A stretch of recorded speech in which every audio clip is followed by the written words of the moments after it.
and welcome back to Sailing and Adventures with Sam. and Adam in our last and final day in Yellowstone. But before that, we need some breakfast. Well, let me recommend Running Bear Pancake House in West Yellowstone. The place was busy. But the food was amazing.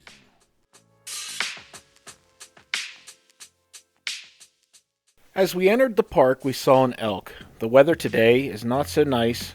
It's a little cooler and rainy, but we can't waste it. We ventured our way north toward Mammoth Hot Springs, but stopped along the way at Roaring Mountain. This mountain is a barren hillside of thermal features called fumaroles. It got its name from the loud hissing and roaring that it makes during thermal activity, which could be heard from miles away in days of its discovery. Nowadays, the roaring's been quieted a bit, but you can still hear it if you listen carefully.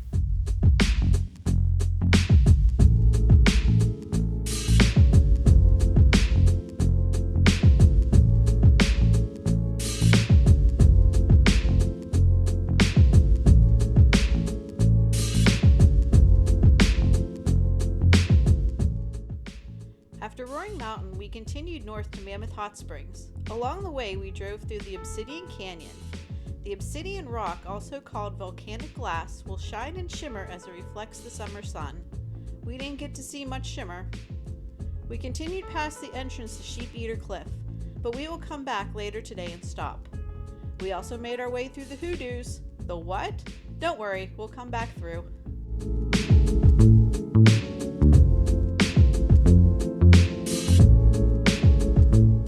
As we made our way down the hill into Mammoth Hot Spring area, we turned onto a little looped road called Upper Terrace Drive.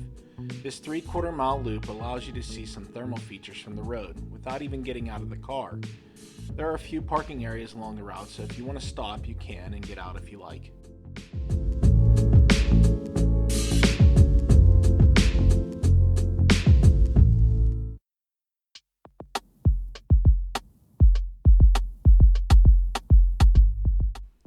One of the popular features on the Upper Terrace Loop is Orange Spring Mound. This spring flows from several vents on its top and sides. Its striking colors come from the thermophiles living in the roughly 170-degree water. The mound continues to grow, and a few years ago, the road had to be moved away from the spring to allow the free flow of water and travertine formation.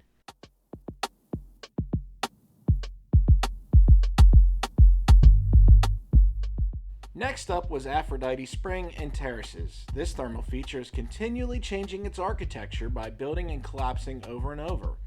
The spring brings large deposits of travertine to the surface, creating these beautiful terraces, and then after a while the terraces become too heavy and collapse on themselves.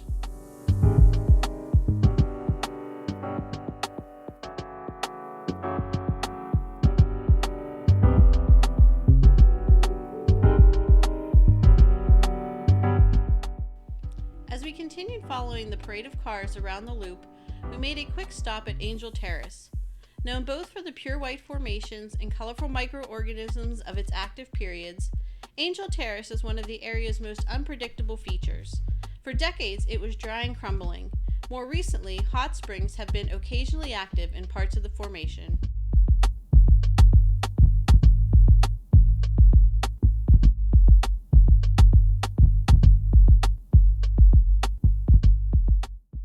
After finishing the upper loop, we exited back onto Grand Loop and headed towards the town of Mammoth Hot Springs. There are a few parking areas on the left side of the road, so we pulled in and made our way out and onto the boardwalk.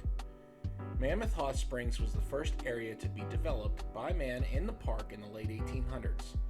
This area also has a unique plumbing system compared to other areas of the park, and it is believed that the entire area is connected underground. The majority of the features here bring large deposits of travertine to the surface, creating a hillside of multiple terraces.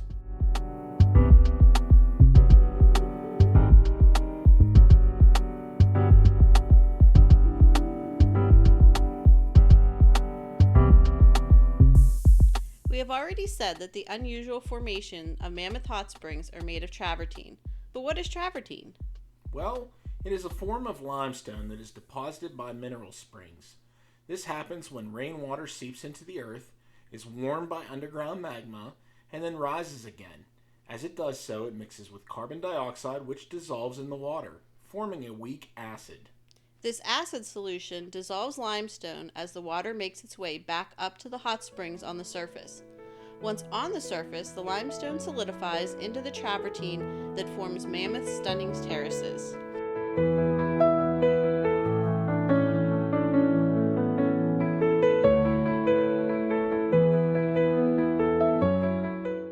Some of the fastest and ever-changing thermal features here are Mound Spring and Jupiter Terrace. These both can grow up to 2 feet in a year and have already grown past previous boardwalks. Thermophiles thrive in these waters, but what is a thermophile? Thermo means heat and phile means lover, so these are heat-loving microscopic organisms that cannot be seen with the naked eye, but when trillions are together can display color. They're usually colorless to yellow in the hottest water and orange, brown, and green in cooler waters.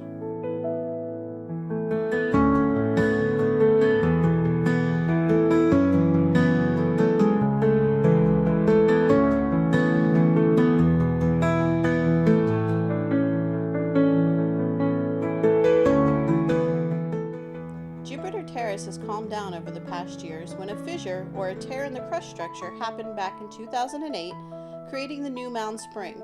So yes, Mound Spring is really only 16 years old. Told you this area changes quickly.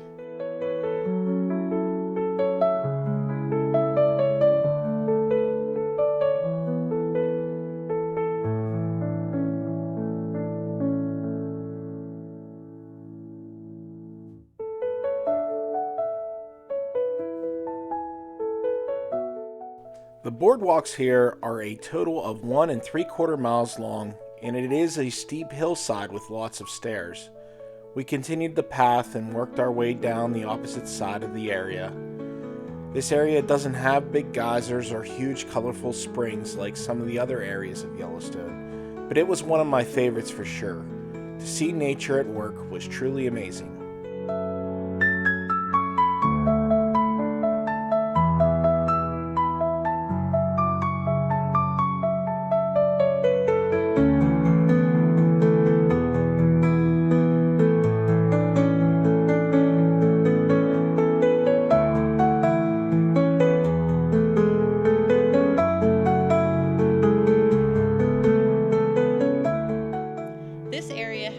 Dried out features also. Many earthquakes over the years have created fissures in the surface, and the network of plumbing has shifted from one feature to help create something new. We made our way across the lower boardwalk back towards the parking lot, checking out features like Devil's Thumb Spring and Pallet Spring, which are both very active and, like other features, constantly changing.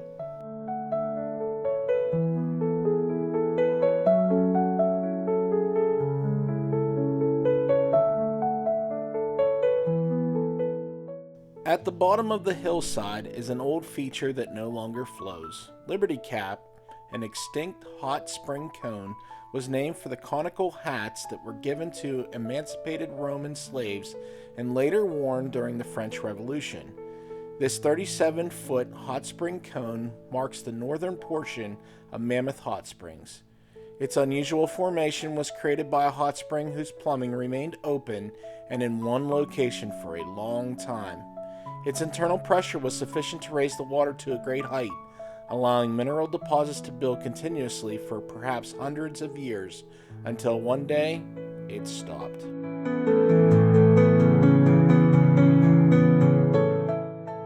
We found elk laying on the opposite side of the road from the hot springs. There was a park ranger there keeping people at a distance. We then ventured down to Mammoth Hot Springs Hotel and took a stroll through the gift shop. We then found the restrooms just off the lobby. The hotel, as it stands today, was built in 1936. There are many different accommodations available, and like the other hotels in the park, have limited dates from April to October, so be sure to check online first.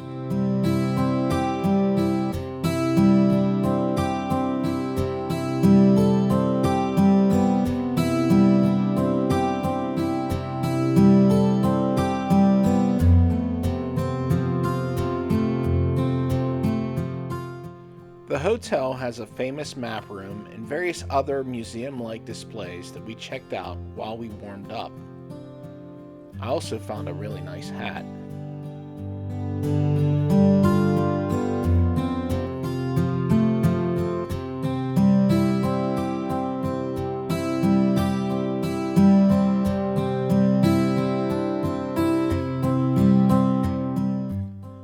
back on the road and headed south.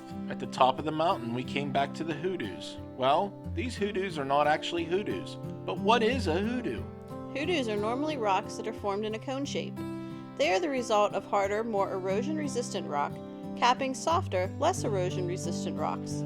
The resistant cap keeps a soft shaft of underlying rock from eroding away, resulting in a pillar. These hoodoos were incorrectly named, but the name has stuck. So, these hoodoos are large travertine boulders that broke away from Terrace Mountain. At one time, this mountain was a large hydrothermal system, similar to Mammoth Hot Springs, but has long since dried up. Over time, a landslide brought much of the dried rock formations tumbling down to where they are currently.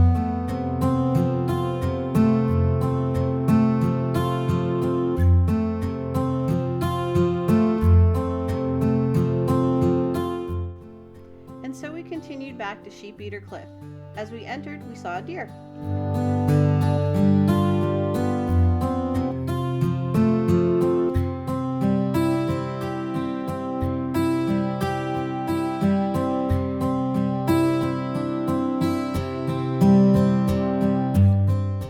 Sheep Eater Cliff is made of columnar basalt deposited by lava flows roughly 500,000 years ago. The rocks of the cliff are known as columnar basalt due to the hexagonal fracture lines that formed in the basalt when it cooled. The cliff and the associated picnic area are named after the tribe Tukuldakai, or sheep eaters, a band of eastern Shoshone Indians.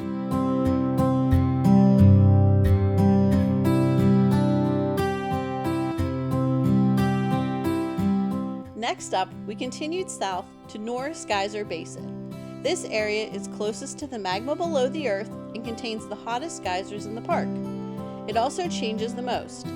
It is located near the northwest edge of Yellowstone Caldera, near Norris Junction, and on the intersection of three major faults.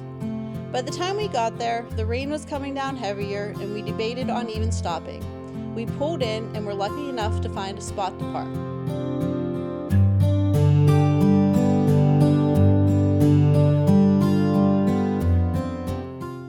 The most popular and tallest active geyser in the world, Steamboat Geyser, is located here. Steamboat has an erratic and lengthy timetable between major eruptions and is very hard to predict. During major eruptions, which may be separated by intervals of more than a year, with the longest recorded span between major eruptions being 50 years, Steamboat erupts over 300 feet into the air. Steamboat does not lie dormant between eruptions, instead displaying minor eruptions of approximately 40 feet.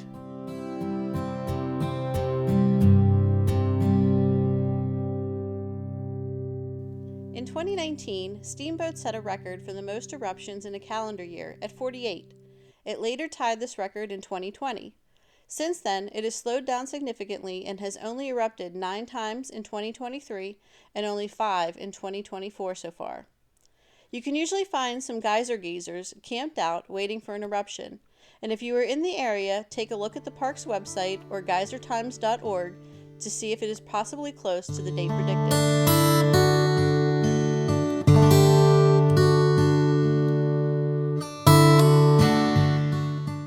Emerald Spring is 27 foot deep and the water temperature is around 182 degrees Fahrenheit. The spring gets its name from the emerald green color of the water, which is created by sunlight filtering through the water, giving the light a blue color, and then reflecting off the yellow surface, creating a green hue. While Emerald Spring is mostly a calm pool and usually only has a few bubbles rising to the surface, it does experience periods of turbidity and small 3-foot high eruptions.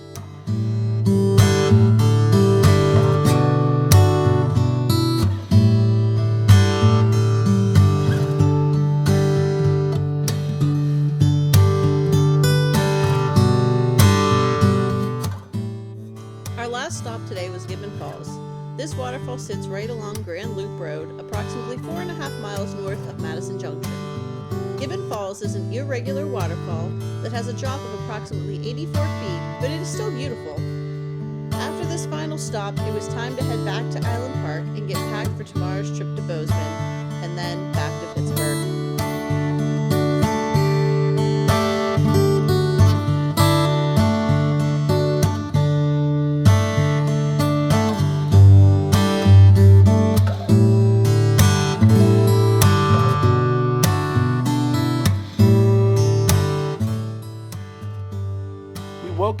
final morning, sign the guest book at our Airbnb, and then hit the road north to Bozeman. We're going to miss these mountains and this thinner air, but we also miss our dogs and our family. It was a great trip with our friends, aka Chooch's crew. The evenings on the porch and the long days in the Jeep, seeing things that we could only imagine, are by far some memories we will never forget. And if we do, hey, we have these YouTube videos. Thanks for watching. Be sure to come back for more, and be sure to like and subscribe.